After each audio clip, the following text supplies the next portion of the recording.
Assalamualaikum everyone, is Shoaib Khan your trainer and this is the enabling video series lecture number 9। जो आज हम एक बात करेंगे वो टेक्निकल एनालिसिस में बहुत इंपॉर्टेंट बात करेंगे कि सपोर्ट और रेजिस्टेंस लेवल्स क्या होते हैं, इसको हम किस तरीके से चार्ट में जो है एनालाइज कर सकते हैं और किस तरीके से अपनी मदद आप करके जो है अगर हम लॉन्ग टर्म होल्डिंग करते हैं किसी कॉइन की एसेट की तो इससे जो है हम किस तरीके से बेनिफिट उठा सकते हैं फोरकास्ट करके एक्स्ट्रापोलेट करके कि हमारा कॉइन या एसेट जो है कितनी अप एंड डाउन मूवमेंट जो है करेगा। तो सपोर्ट और रेजिस्टेंस लेवल का जो है लफ्ज़ी मायना बेसिकली ये है आसानी से कि सपोर्ट लेवल वो होता है जहाँ पर जिससे नीचे जो है बायर्स प्राइस गिरने नहीं देते, जो बड़े बायर्स होते हैं या एक जो ट्रेंड चल रहा होता है तो उसको बोलते हैं सपोर्ट लेवल। और रेजिस्टेंस लेवल लाइकवाइज वही रेजिस्टेंस होती है कि जिससे ऊपर जो है प्राइस जाने नहीं देते जो सेलर्स होते हैं।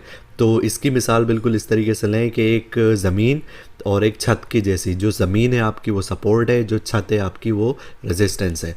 तो अगर यहाँ पे शॉर्ट टर्म की अगर देखी जाए बात के लेट सपोज़ के यहाँ पे देखा जाता है कि आपका जो ये वाला लेवल अगर है तो ये आपकी सपोर्ट है कि जैसे ही मार्केट इससे नीचे आई देन ये दोबारा ऊपर चली गई, देन नीचे आई फिर ये ऊपर चली गई, फिर इधर नीचे आई फिर ये ऊपर चली गई, देन नीचे आई फिर, तो ये जो है आपकी सपोर्ट लेवल है, this is your support level. और रेजिस्टेंस आपकी होगी कि जस्ट लाइक जहाँ से मार्केट जो है एक्सीड नहीं कर रही, this is your resistance level कि जहाँ जिससे ऊपर जो है प्राइस आपकी जो सेलर्स हैं वो जाने नहीं दे रहे। तो इसको किस तरीके से मतलब ये कि हम एनालाइज कर सकते हैं और किस टाइम फ्रेम में इसको देखा जाए, तो ये बेसिकली एनालिसिस के लिए यूज़ होती हैं। ये ट्रेडिंग की जो डिसीजंस होते हैं वो यूजुअली इस पे मुनहसर जो है पूरे तरीके से नहीं किए जाते, इसको सिर्फ लॉन्ग टर्म में देखा जाता है, एक्स्ट्रापोलेट किया जाता है कि भाई अभी जो है मार्केट के रेजिस्टेंस क्या है, कहाँ पे मार्केट खड़ी हुई है, किस पे जाएगी। तो इस पर मिनिमम जो टाइम फ्रेम होता है जो मैं प्रेफर करता हूँ वो है 4 आवर्स का। 4 आवर्स के टाइम फ्रेम में जो है आप इसको देखते हैं मार्केट को कि अगर मुझे एनालाइज करना है तो I will look in the 4 our chart, क्योंकि ये आपको नॉइस से हट के चीज़ें बता रही होती है कि मार्केट की जो भी नॉइस होती है हर कैंडलस्टिक जो है वो एक 4 आवर के उस पर बनी है। तो इसमें जो भी 4 घंटे में के दौरानिए में जो भी नॉइस होगी वो एलिमिनेटेड होती है। तो अगर हम बड़ी पिक्चर इस पे देखें तो हमें उससे मतलब ये कि रफली आइडिया हो सकता है कि मैं ये देखूं, मुझे लाइन ड्रॉ करनी है ट्रेडिंग व्यू में जाके, this is the top left पे ये आती है ट्रेंड लाइन की। ट्रेंड लाइन में यहाँ पे जाके सेलेक्ट करूँगा, देन मैं कोशिश करूँगा कि मैं एक जो नीचे से लाइन ड्रॉ करूँ इस पे मैक्सिमम पॉइंट जो है मेरे हिट हों क्लोजेस। तो if I draw like this कि ये जो ट्रेंड लाइन है वो 27 जनवरी शाम के 7 बजे से स्टार्ट हो रही है, ये मेरी सपोर्ट लेवल है। ठीक है, यहाँ से मार्केट जो है ठप्पे खा के वापस ऊपर गई है, तो रेजिस्टेंस वो सपोर्ट जो है इसको कहते हैं जहाँ से मार्केट बाउंस हो रही होती है। तो इसी तरीके से अगर मैं रेजिस्टेंस देखूँगा तो ये मेरी रेजिस्टेंस होगी कि मार्केट जो है सो फार अभी इससे ऊपर नहीं गई है, तो that would be my resistance level. ठीक है, तो यहाँ पे ये मैं चीज़ अपनी इधर जो है ड्रॉ कर देता हूँ। तो इससे मुझे अंदाज़ा हो रहा है कि भाई फॉर 3-4 दिन के हिसाब से अगर रेजिस्टेंस देखा जाए, अगर मैं कोई लॉन्ग टर्म में ट्रेड लगा रहा हूँ अपने अगले 4-5 दिनों की, तो मुझे पता है कि मैं अपना स्टॉप लॉस जो है इससे नीचे नहीं लगाऊंगा, क्योंकि मार्केट इससे नीचे जाना अभी जो है पॉसिबल नहीं है, क्योंकि मार्केट में जो ट्रेंड आ रहा है वो एक अपवर्ड उसी का ही है। मार्केट जो है आपकी ऊपर की तरफ ही जा रही है ओवरऑल। तो इस तरीके से सपोर्ट और लेवल जो रेजिस्टेंस लेवल होते हैं एनालाइज होते हैं। जस्ट लाइक दैट मैं एक मिसाल आपको दूँ इथेरियम की, which I analyse few days ago and I shared in my group. ये सपोर्ट और रेजिस्टेंस लेवल मैंने ड्रॉ करे थे अराउंड 21 जनवरी को। 21 जनवरी से भी पहले आई गेस 18 जनवरी को मैंने यहाँ पे ड्रॉ करे थे। ये if you look at this, ये 1 आवर का चार्ट है। अगर हम इसको 4 आवर के हिसाब से देखें तो it might look like this, okay, कि एथेरियम की जो है मूवमेंट इस तरीके से हो रही है। तो मैंने ये रेजिस्टेंस लेवल जो है इसके ड्रॉ करे थे एंड दैट वाज अराउंड 18 जनवरी इस टाइम पर, कि जब आपकी मार्केट जो है वो यहाँ पर थी इस जगह पर। ठीक है, ये हर घंटे 4 घंटे की एक कैंडलस्टिक बनी हुई है। तो आई न्यू के मार्केट जो है, मैंने ये लाइंस जो है इस तरीके से पहले ही ड्रॉ करी हुई थी। I did my study, I did my analysis, I put up my experience in it के ठीक है जो मुझे सपोर्ट जो रेजिस्टेंस लेवल लग रही है वो इस तरीके से लग रही है, और मेरी सपोर्ट लेवल यहाँ पे होगी कि मार्केट इससे ज़्यादा नीचे जो है डिप नहीं करेगी और मार्केट की मूवमेंट ऐसी है। तो मार्केट ने जब तक यहीं बनाया था। तो इससे मुझे क्या फ़ायदा हुआ कि मुझे फोर्सी करने को मिल गया कि आज 30 जनवरी है, and you can see how perfectly it's bouncing towards a strategy that I have drawn already. कि मैंने अपने एक्सपीरियंस के हिसाब से जिस तरीके से एनालाइज करके इसको जो मैंने ड्रॉ किया, मार्केट वहीं गई, मार्केट वहीं से बाउंस हुई नीचे की तरफ, देन मार्केट ऊपर की तरफ बाउंस हुई, दोबारा इस लाइन को उसने ब्रीच नहीं किया, देन नीचे आई, देन ऊपर गई, देन नीचे, इवन कि नीचे आने वाले जो सर्कल्स थे वो भी बिल्कुल परफेक्टली उसी के अंदर ही लगे, उससे बाहर नहीं गए। So this is how we utilise the support and resistance levels के।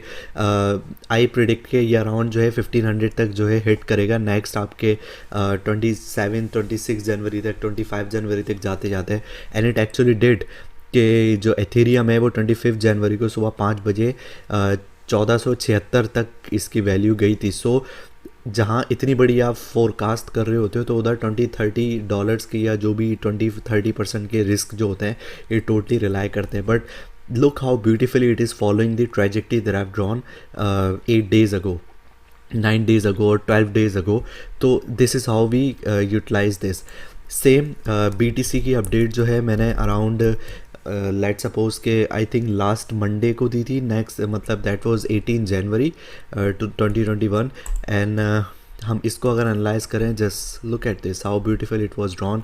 और ये मार्केट स्टिल लाइव चल रही है, you can see the market is going live. तो ट्रेडिंग व्यू पे ये मैंने सेव किया हुआ है, and I did that analysis when it was somewhere here 18 जनवरी।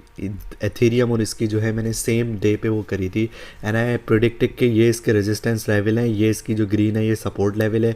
अगर ये सपोर्ट को तोड़ती है तो ये 20,000 के रीजन में चली जाएगी, एंड दैट्स व्हाट हैपेंड कि मार्केट यहाँ 28,000 के रीजन में भी आई। मार्केट यहाँ पे कुछ स्टे भी इसने किया 28-29,000 की रेंज में, and then it was eminent कि अगर ये इस रेजिस्टेंस को ब्रेक करती है, विच आई ऑलवेज प्रिडिक्टेड के आगे अहेड ऑफ अ टाइम के इसकी जो रेजिस्टेंस लेवल हो यहाँ पर हैं। तो just look at this how close it was at is resistance level के मार्केट यहाँ से बाउंस होकर दोबारा जो है नीचे गई, और फिर जो है फर्दर इसने ये रेजिस्टेंस लेवल जो है ब्रेक किया।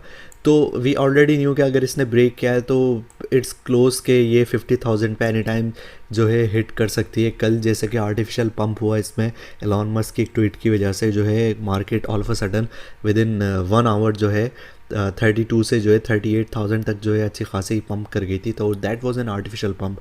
तो उसके बाद जो है मार्केट रिट्रेस करती है, वो बबल बर्स्ट होता है, मार्केट दोबारा नीचे आती है, and that's how we analyze the markets. तो इसके रूल्स क्या होते हैं बेसिकली कि हम इसको बड़े टाइम फ्रेम में जो है जज करते हैं। If we check at any coin, let suppose ADA को अगर मैं देखूँ, ADA is a really good coin. Cardano पे अगर देखा जाए तो ये भी मैंने एनालिसिस कुछ दिन पहले किया था। तो let me be okay. So look that was around 16 जनवरी को मैंने इसका एनालिसिस किया होगा, and 16 Jan was around here, this was ये 16 जनवरी पॉइंट। एंड लुक के रेजिस्टेंस को उसने ब्रीच नहीं किया, इसने सपोर्ट को ब्रीच नहीं किया, इट वेंट साइडवेज। तो इससे हमें जो है बड़ी पिक्चर क्लियर हो जाती है। जो एनालिस्ट होते हैं, फंडामेंटल ट्रेडर्स जो होते हैं, इससे हमें बड़ी पिक्चर इसकी क्लियर होती है कि मार्केट आपकी अपवर्ड मूव कर रही है, कहाँ मूव कर रही है, कहाँ जा रही है, नेक्स्ट इसकी मूवमेंट क्या होंगी फेब में जाके, मार्च में जाके। तो सपोर्ट और रेजिस्टेंस लेवल इस तरीके से आपको हेल्प करते हैं एक्स्ट्रापोलेट करने में कि मार्केट जो है इन चीज़ों में इस चीज़ में रहेगी, अंदर रहेगी। 10-15%, 25% तक रिस्क फैक्टर होते हैं कि ठीक है थोड़ी सी यहाँ से ब्रीच कर जाएगी, थोड़ी सी ऊपर चली जाएगी, it's totally fine, it happens. ये एक डिसेंट्रलाइज मार्केट है, but it's upon your expertise and your way of knowledge and way you extrapolate the things, how perfectly you are aligning your numbers and all the statistics in it. So this is how I did for the Cardano। तो support और resistance level को हम दोबारा repeat कर लेते हैं। इसमें जो नीचे होती है ये सपोर्ट होती है, जहाँ से आपकी मार्केट बायर्स उससे नीचे नहीं जाने देते आपकी प्राइस को, किसी भी एसेट या कॉइन की। और रेजिस्टेंस होती है जिससे ऊपर आपकी प्राइस जाने नहीं देते। मीन जैसे ये प्राइस हिट करती है लोग सेल करना शुरू कर देते हैं, नीचे आ जाती है। देन ऐसे ही ये लोग लोग सेल करना शुरू करते हैं, नीचे आ जाती है, नीचे भी अगर आती है तो लोग बाय करना शुरू करते हैं, ऊपर चली जाती है।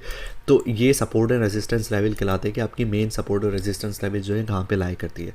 So this is how we do this, के नीचे हम एक ट्रेंड लाइन ड्रॉ करते हैं एक रिग्रेशन लाइन की तरह के, उस पर नीचे वाले पॉइंट जितने ज़्यादा टच हो रहे हो इट्स बेटर। इसी तरीके से रेजिस्टेंस हम ऊपर से ड्रॉ करते हैं कि उस पर जितने ज़्यादा पॉइंट ड्रॉ हो रहे हो बेटर। तो यहाँ पे स्ट्रॉन्ग सपोर्ट ज़्यादा है कि इधर 1 2 3 4 पॉइंट जो है रेजिस्टेंस सपोर्ट के आपके हैं और ऊपर आपके जो है सिर्फ 2 पॉइंट रेजिस्टेंस के। तो इट मीन्स कि आपकी मार्केट ओवरऑल जो है स्ट्रॉन्ग सपोर्ट को लेके है, ये ऊपर की तरफ जा रही है। एंड द ये जो वेज बनता है which I am gonna teach you later ahead in our lecture, so ये अपर वेज है कि मीन्स के मार्केट अब जो है आपकी अपवर्ड मूवमेंट की तरफ है, the price is setting it back to shoot upward. So that's all about your lecture number 9, and thank you so much.